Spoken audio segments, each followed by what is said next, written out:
নমস্কার। আজ আমাদের সঙ্গে আছেন হাওড়া জেলার কান্ডারি এবং সত্যি কথা বলতে আমার কর্মজীবন শুরু থেকে দাদার হাত ধরে একসাথে অরূপ রায়। তার কথা বলার আর অন্য কোনো রাখে না। দাদা, আপনার কাছে আমার প্রথম প্রশ্ন, জেলায় সামনে নির্বাচন, জেলায় 16টা আসন, কি বলছো?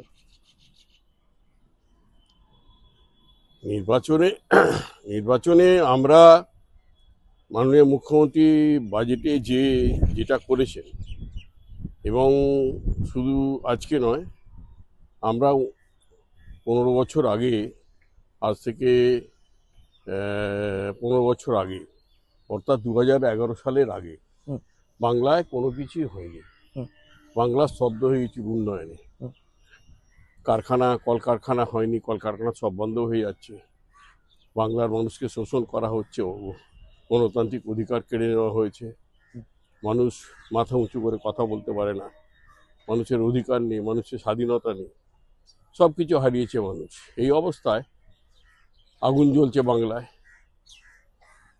জঙ্গলমহলে প্রতিদিন ল্যান্ডমাইন বিস্ফোরণের ঘটনা ঘটছে। প্রায় প্রতিদিন হয় আদিবাসী ভাই বোনেদের মৃতদেহ, রক্তাক্ত মৃতদেহ, নাহলে সামরিক বাহিনীর কর্মচারীদের মৃতদেহ, নাহলে পুলিশ কর্মচারীর দেহ জঙ্গলমহলের মাটিতে পড়ে থাকতে দেখা যাচ্ছে। সেই অবস্থায় জঙ্গলমহল বাংলার মানুষ দুহাত ভরে আশীর্বাদ করেছিল মমতা বন্দ্যোপাধ্যায়কে, এবং আমরা ক্ষমতায় এসেছিলাম। এবং ক্ষমতা এসেই একটা অশান্তি, সংসারে যদি অশান্তি চলে, সংসারের কোনো উন্নতি হয় না, কোনো ভালো কাজ হয় না, সুসম্পন্ন হয় না। সেই কারণে অশান্তিটা আগে বন্ধ করলেন, শান্তি প্রতিষ্ঠা করলেন। জঙ্গলমহলে শান্তি ফিরে এলো। জাগুড়ি বাক্সে থেকে শুরু করে যারা ওখানে দাপিয়ে বেড়াতে এলএমজি নিয়ে, রিভলভার নিয়ে, রাইফেল নিয়ে, তারা সব ফেলে দিয়ে, মাটিতে ফেলে দিয়ে তারা জঙ্গলমহলে উন্নয়নে সামিল হলো। জঙ্গলমহলে উন্নয়ন হলো, এত উন্নয়ন হয়েছে, যারা কেন্দু পাতা খেয়ে থাকতো, যারা পিঁপড়ে সেদ্ধ করে তাদের জীবিকা নির্বাহ করতো, ঠিক, তারা 2 টাকা কিলো বিনা পয়সায় রেশন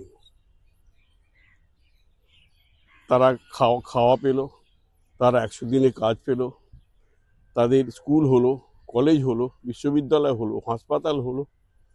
তারা স্বাভাবিকভাবে মানুষের মতো করে জীবন বেঁচে থাকার সুযোগ পেয়ে গেল মমতা বন্দ্যোপাধ্যায়ের শাসনে। এবং তারপর জঙ্গল থেকে পাহাড় সর্বত্র উন্নয়নের ঝড় উঠল। এত উন্নয়ন হলো, এবং জন্ম থেকে মৃত্যু পর্যন্ত ঠিক। একটা মানুষ জন্মানোর সময় মা তিনি 2000 টাকা পাচ্ছেন, এবং একটা গাছ দেওয়া হচ্ছে।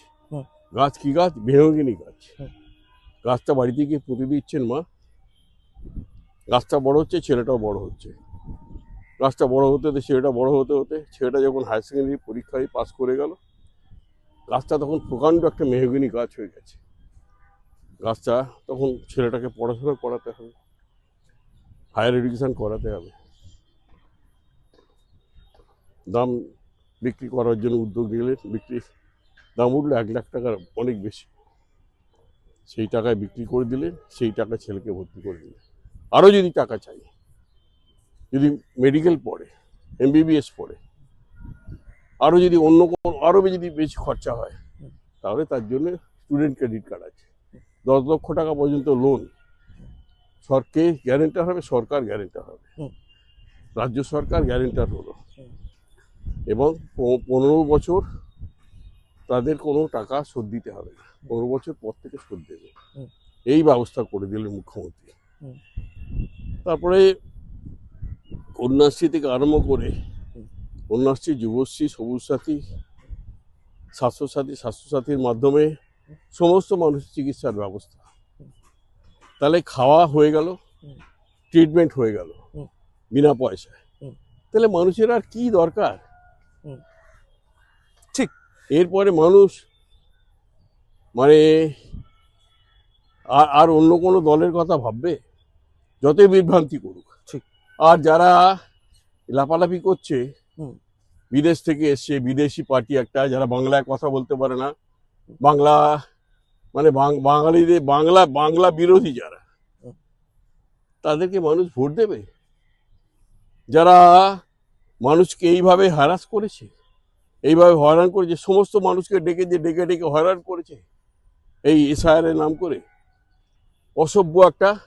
আর এই নির্বাচন কমিশনের মতো দালাল নির্বাচন কমিশন আমি আমার লাইফে, আমার জীবনে দেখিনি। আমরা অনেক নির্বাচন কমিশন দেখেছি এর আগে, আমরা অনেক নির্বাচন কমিশন দেখেছি, আমরা টিএন সেশনকে দেখেছি, আর আবার এই নির্বাচন কমিশনকেও দেখছি। এরা বিজেপির কথা মতো এরা কাজ করছে এবং প্রত্যেকটা ক্ষেত্রে মানুষকে হ্যারাস করছে, মানুষকে নানাভাবে মানুষের ভোট কাটার চেষ্টা, জেনুইন ভোট কাটার চেষ্টা করছে।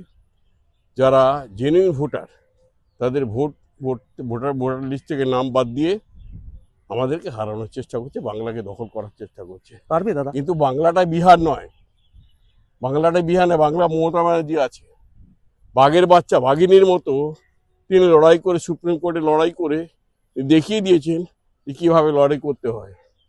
তিনি বলেছিলেন 5 মিনিট সময় দিন, বলে 5 মিনিট কেন, 15 মিনিট সময় দেবো, আপনি বলুন। তো সুতরাং বাংলাটা বিহার নয়, এটা ওরা জানেন। এখন ওরা বুঝতে পারছে এসআইআর করে আমরা নিজেরা নিজের পেছনে বাঁশ দিয়েছি।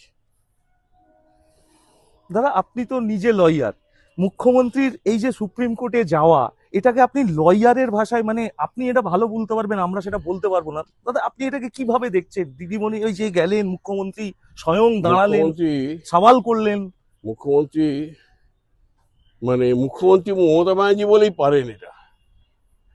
আমরা আগে কখনো কোনো মুখ্যমন্ত্রীকে এইভাবে রাজ্যের হয়ে, রাজ্যের স্বার্থে সওয়াল করতে, রাজ্যের মানুষের স্বার্থে সওয়াল করতে দেখিনি সুপ্রিম কোর্ট, হাইকোর্ট, কোনো কোর্টে। মুখ্যমন্ত্রী নিজে গিয়ে করেছেন, করে দেখিয়ে দিয়েছেন কিভাবে সওয়াল করতে, এবং যা চেয়েছেন তাই পেয়েছেন, প্রত্যেকটা ক্ষেত্রে জিতে এসছেন। আজকে মাইক্রো অবজারভাররা তারা সিদ্ধান্ত নেবে না, শেষ কথা বলবে না, ওরা শেষ কথা বলবে, এটা সুপ্রিম কোর্ট বলে দিয়েছে। দাদা, আপনি 98 সাল থেকে তৃণমূল কংগ্রেসের জন্মলগ্ন থেকেই জেলা আগলে আছেন। সত্যি বলতে গেলে আপনার জামাতে কেউ আজ পর্যন্ত কালি লাগাতে পারেনি, কিন্তু কালি লাগানোর চেষ্টা হয়েছে অনেকবার। আপনি এই বিষয়টাকে কিভাবে দেখছেন দাদা?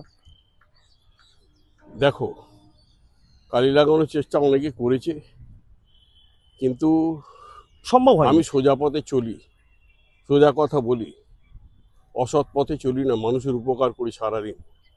ঘুম থেকে উঠে মানুষের উপকার করা শুরু করি, আর ঘুমোতে যাওয়া পর্যন্ত মানুষের উপকার করি। সুতরাং আমার গায়ে কালি লাগানো এত সোজা নয়। যারা চেষ্টা করছে তারা মূর্খের স্বর্গে বাস করছে, তারা চেষ্টা করুক, কিন্তু তাদের চেষ্টা চিরকাল ব্যর্থ হবে। দাদা, জেলায় 16টা প্রার্থী, বিভিন্ন জায়গায় শোনা যায় অমুক বড় নেতা হয়ে গেছে, আপনার থেকেও নাকি তারা বড় বড় সব নেতা হয়ে গেছে। দাদা, তাদের উদ্দেশ্যে কি বলবেন? আপনি তো একটা সময় জেলাটাকে আঁকলে, এখনো আমরা হাওড়া জেলা মানে একজনকার নাম জানি, সেটা হচ্ছে অরূপ রায়। শুধু আমরা নয়, গোটা বাংলা জানে। আজকে যারা নিজেদেরকে বড় নেতা মনে করছে দাদা, তাদেরকে আপনি কি বলবেন? একটা কথা আছে যে আপনারে বড় বলে বড় সেই নয়, লোকে যারে বড় বলে বড় সেই হয়। এটা আমার কথা নয়, এটা যুগ যুগান্তর থেকে চলে আসছে। তা সুতরাং আমাকে নতুন করে বলার প্রয়োজন নেই। যারা বলছে, যারা নিজেকে বড় মনে করছে, করুক, উপরওয়ালা আছে, উপরওয়ালা দেখবে। আপনিও তো আছেন। আমি তো আছি, আমি তো ছিলাম, আছি, থাকবো। একদম। যতদিন শ্বাস প্রশ্বাস চলবে মানুষের জন্য কাজ করব, মানুষের পাশে থাকবো, এটা আমার অঙ্গীকার, এটাই আমার কাজ। আমি দলটা করি কোনো স্বার্থ নিয়ে নয়, শুধু নেশার মতো মমতা ব্যানার্জিকে ভালোবেসে দলটা করি, এবং বাংলার মানুষকে আমি মানুষের জন্যে করতে চাই, সব সময় মানুষের জন্য করে যাব। ছাব্বিশে কি দাদা আসনে কোনো প্রার্থী বদল হবে? হাওড়া জেলায় 16টার মধ্যে কোনো প্রার্থী বদলের সম্ভাবনা কি আছে? দল এটা ঠিক করবে প্রার্থী বদল হবে কিনা, তবে প্রার্থী বদল করা প্রয়োজন এটা আমি উপলব্ধি করি।